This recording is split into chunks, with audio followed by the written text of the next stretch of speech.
नमस्कार। ज्योतिश्वर जीवन चक्र में आप सभी का स्वागत है।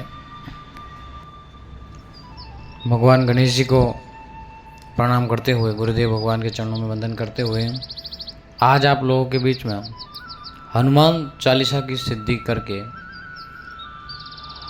इस कलिकाल में हनुमान जी की शीघ्र कृपा प्राप्त कैसे की जाए और हनुमान चालीसा को कैसे सिद्ध किया जाए उसके बारे में थोड़ी जानकारी आप लोगों के बीच में निवेदन करूंगा।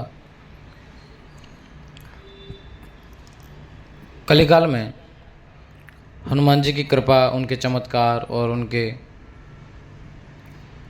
चौपाइयों का प्रयोग और उनसे होने वाले लाभ से आप भलीभांति परिचित हैं। परंतु हम क्या करते हैं,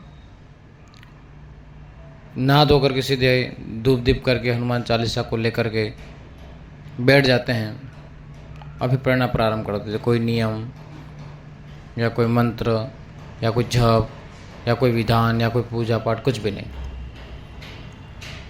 फिर हम कहते हैं कि नहीं, हमारा हनुमान चालीसा सिद्ध नहीं हुई, हमें इतनी हनुमान चालीसा मैंने कर दी, इसके बाद भी कोई लाभ नहीं है, या हनुमान जी के दूत मुझे दिखे नहीं, या हनुमान जी को कृपा नहीं हुई, या हनुमान जी ने कोई वानर के रूप में भी दर्शन नहीं दिए।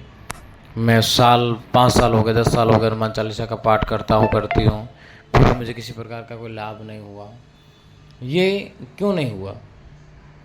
हमें उस चीज़ को जानने का प्रयास नहीं किया।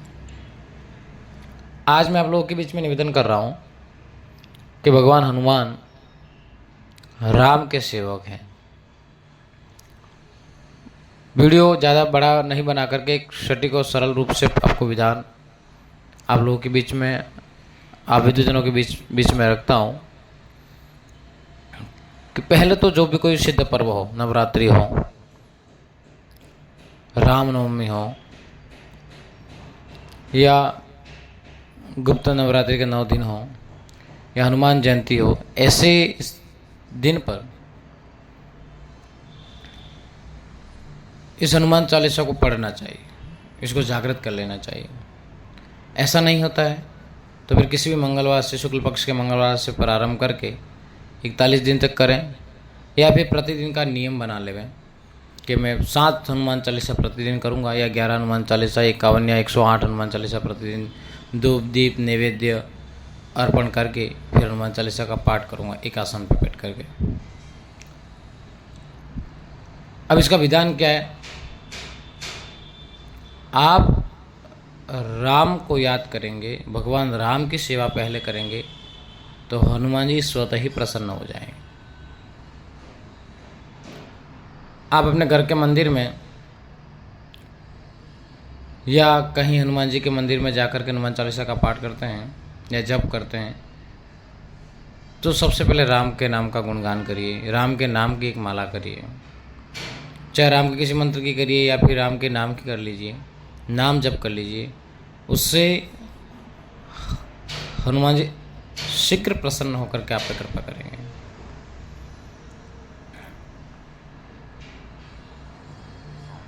और भगवान राम को प्रसन्न जिसने कर लिया तो हनुमान जी को प्रसन्न करने के लिए, उसकी कृपा करने के लिए, प्राप्त करने के लिए कोई हनुमान चालीसा किसी मंत्र की साधना करने की आवश्यकता नहीं। हनुमान स्वतः ही प्रसन्न होकर के आपकी सुरक्षा में लग जाएंगे। आइए हम बात करते हैं हनुमान चालीसा को कैसे करना चाहिए। जो भी साधक हनुमान चालीसा को सिद्ध करना चाहते हैं, हनुमान जी की हनुमान चालीसा का पाठ करके हनुमान जी की कृपा पाना चाहते हैं, वे शुक्ल पक्ष मंगलवार से प्रारंभ कर भगवान हनुमान जी की मूर्ति जैसे भी हो अपने सामने स्थापित करके, भगवा रंग का कपड़ा हो या पीला वस्त्र हो उस पर स्थापित कर, फिर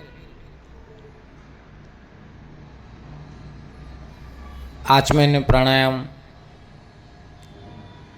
ध्यान, मंत्र, गुरु स्मरण, गणपति वंदन, ये सारी आम बात जनरल पर आप जानते हैं।